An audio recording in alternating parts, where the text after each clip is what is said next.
ఈసారి ప్రతి ప్రెస్ మీట్లో కూడా మనకి ఎక్కువ చాలా సన్నద్ధంగా ఉంది కదా, అందరితో కూడా చాలా బాగుండేది. అతను లేని రోజు చాలా బాధాకరం.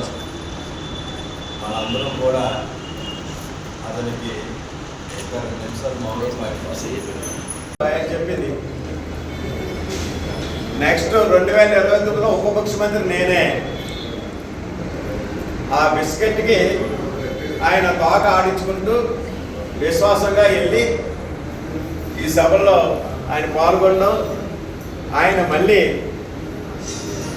ఆ శ్రావణ గారు ఆయన చేసి పనులు ఏంటంటే ఏదో ఒక దేశానికి ఉపయోగపడే నేతకి సేవ చేసినట్టు ఆయనకి బెయిల్ తేవడం,